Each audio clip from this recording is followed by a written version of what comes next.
Bonjour et bienvenue dans Questions sans détour. Mon invité aujourd'hui, Emmanuel Roublot, bonjour. Bonjour. Alors les ministres des Sports se succèdent, hein. Il y en a beaucoup qui sont venus en Guadeloupe ces derniers mois. Finalement, les doléances elles restent les mêmes. Oui, on a des petites avancées, mais ça n'aboutit jamais. Voilà, on a quand même là sur le savoir nager, on a des bassins qui sortent un peu de terre, mais pas tout à fait là où on veut, pas tout à fait comme on veut. Voilà, donc pour l'instant, on est un peu sur notre fin. C'est pour ça qu'on essaye un peu d'interpeller la ministre pour qu'elle nous aide un petit peu à mettre en route les choses mieux que ce qu'elles sont en train de se mettre en route. Alors j'ai lu le communiqué que vous avez sorti à l'occasion de la venue de Laura Flessel en Guadeloupe. Un enfant sur deux, je schématise, sort de l'école en Guadeloupe sans savoir nager. C'est un constat avec des données chiffrées d'où? Alors, c'est les chiffres qui sortent des enquêtes que font les collègues, les remontées qu'ils font à l'inspection régulièrement. Donc, en fin d'année, c'est pour ça que ça arrive à point nommé, puisque là, tous les cycles ont été faits de natation.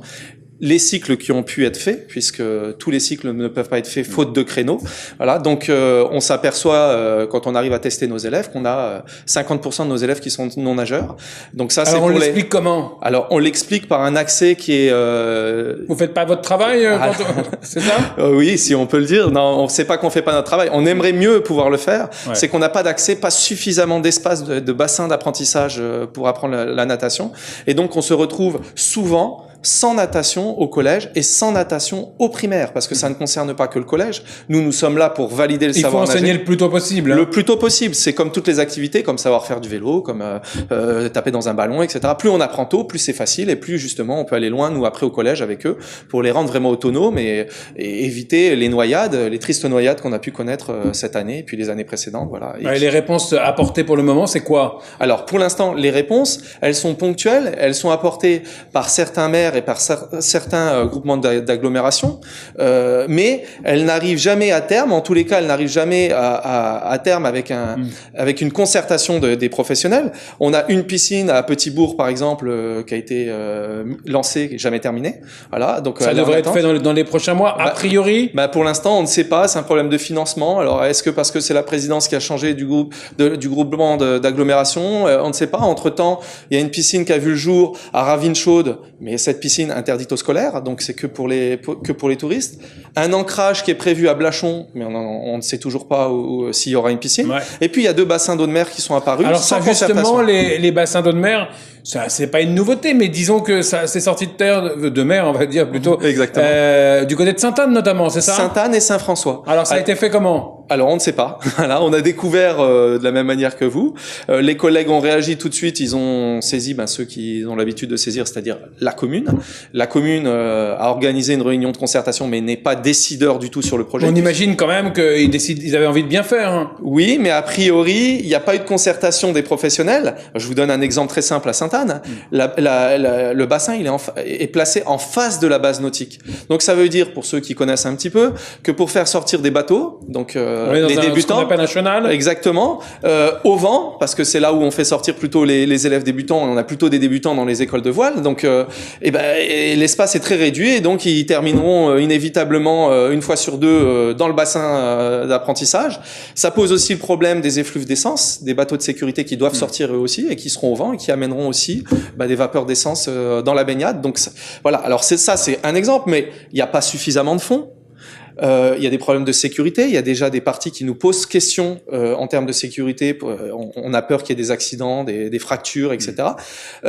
On n'a pas nettoyé le fond, il y a des blocs de béton encore au fond, donc ça nous paraît quand même inconcevable de positionner un bassin de cette manière-là, sans concertation, sans aménagement. C'est compliqué. Alors vous réclamez quoi aujourd'hui concrètement? Vous voulez quoi? De la concertation, et vous voulez des piscines, mais des piscines avec des infrastructures garanties? Alors, ce que l'on souhaite, c'est avoir des bassins de proximité. C'est ce qui avait été prévu dans les financements du ministre précédent. Pour chaque commune, ou on peut alors s'arranger? Alors, on peut s'arranger, mais ça sera toujours. On peut s'arranger dans l'intercommunalité. Nous, ce que l'on souhaite, c'est simplement, si on crée des bassins, qu'on ne les mette pas à des endroits où il y en existe déjà. Par exemple, à Saint-François, vient d'être créé un bassin en mer. Il y a déjà une piscine juste à côté.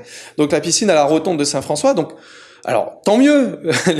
Mais est-ce que, par exemple, il n'aurait pas été intéressant de créer autour du collège de Douville, qui est enclavé, qui est loin de la mer, qui est souvent en plus dans des milieux très défavorisés où là on a certainement des taux de non-nageurs très importants, qu'on mette un ancrage pour placer une piscine hors sol et qu'on puisse faire natation toute l'année avec ses élèves. Ça aurait été, à notre sens, plus intéressant que d'un double bassin dans le même endroit. Ouais, les publics défavorisés, justement, ils sont ciblés dans cette étude que vous avez réalisée? Alors, ils sont souvent dans les quartiers en politique de la ville.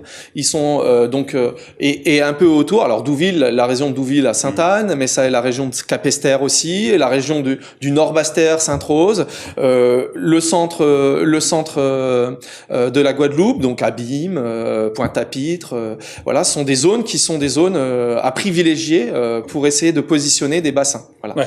Donc c'est une priorité, hein. Vous avez décidé de mettre ça en avant, bien évidemment, lors de la visite de la ministre des Sports. Mais on imagine, et en dessous, il y a beaucoup d'autres choses sur lesquelles vous aviez envie de l'interpeller. Vous avez l'occasion, vous avez quoi envie de lui dire aujourd'hui? On a envie de lui dire qu'il faut tout simplement faire un rattrapage des installations sportives, sur les constructions d'installations. On avait eu l'occasion déjà d'en parler ensemble. On a 3 installations pour 1000 habitants en Guadeloupe, c'est 5 pour 1000 dans le reste de l'Hexagone. Voilà. Donc ça veut dire qu'il faut construire rapidement 800 installations sportives en Guadeloupe, dont des bassins d'apprentissage. Donc nous on dit voilà, il y a une question de sécurité, il y a une question d'insertion professionnelle et d'insertion sociale. Aujourd'hui, les activités nautiques sont au centre de beaucoup de loisirs pour les Guadeloupéens. Aujourd'hui, ça n'était pas le cas avant, mais aujourd'hui, ils font du surf, les Guadeloupéens font du surf, font de la planche à voile, font du kite, font toutes ces activités, de la voile, et donc le savoir nager. C'est artisanal pour l'instant. Alors c'est de plus en plus professionnalisé, voilà.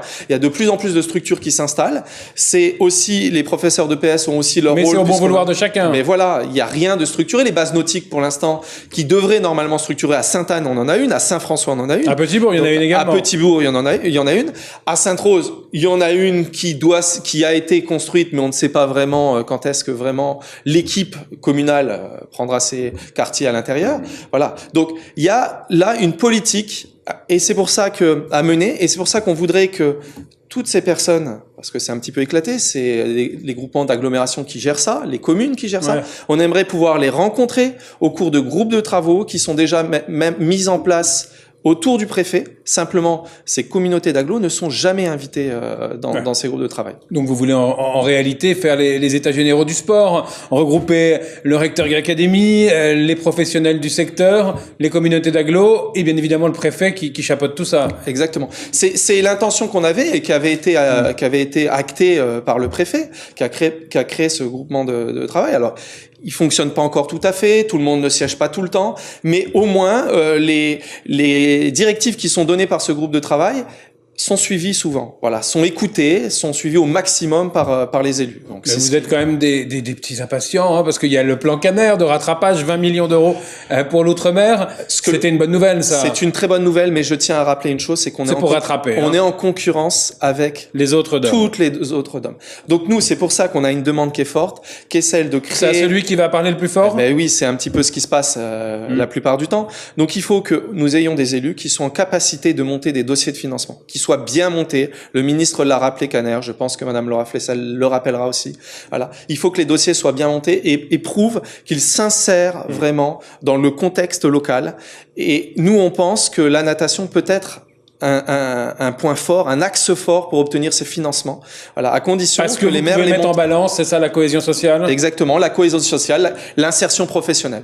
Aujourd'hui, on sait aussi, tous les économistes nous le disent, que l'économie de la mer va se développer. Voilà. Donc ça veut dire, on a du mal à concevoir, nous en tant que professeurs de pêche, que si on parle d'économie de la mer, des gens qui vont aller travailler sur la mer n'aient pas le savoir nager. Ça nous paraît inconcevable. Donc ça veut dire que si on a une population locale qui ne peut pas accéder à ces métiers-là, c'est un non-sens économique. Donc là aussi, au niveau économique, il faut mettre le paquet sur le savoir nager pour que ces personnes-là puissent accéder à ces métiers. Ah, vous n'êtes pas sans savoir qu'il y a une priorité aujourd'hui pour le nouveau gouvernement, pour le nouveau président. Les Jeux Olympiques de Paris, c'est une politique plus élitiste. On sait que vous n'êtes pas forcément pour. Mais le problème, c'est qu'on est pour, on est d'accord avec cette politique à condition qu'elle amène un sport de masse. C'est-à-dire qu'elle permette de développer des infrastructures qui seront réutilisées par les gens de tous les jours, voilà, qui ne sont pas des champions, et qu'on puisse attirer des jeunes à la pratique par cette image. Or, souvent, les Jeux Olympiques traînent aussi une image qui n'est pas forcément toujours glorifiante. Donc, il faut travailler sur la lutte contre le dopage, il faut travailler sur les financements, les détournements de financement, etc. On a eu beaucoup d'exemples. Donc voilà, nous, ce qu'on souhaite, c'est que ces Jeux Olympiques soient des Jeux Olympiques durables, c'est-à-dire qui permettent de créer des infrastructures. Alors, ça sera pour la Seine-Saint-Denis, mais qui permettent justement à la population défavorisée de Seine-Saint-Denis. La Guadeloupe pourrait en profiter indirectement. Alors, c'est toujours délicat. Ça sera surtout la Seine-Saint-Denis. Voilà. Mais nous, ce qu'on aimerait, c'est qu'il y ait des bonnes pratiques qui puissent se mettre en œuvre sur ces Jeux Olympiques et qui puissent être récupérées à chaque fois qu'on organise des grandes manifestations en Guadeloupe.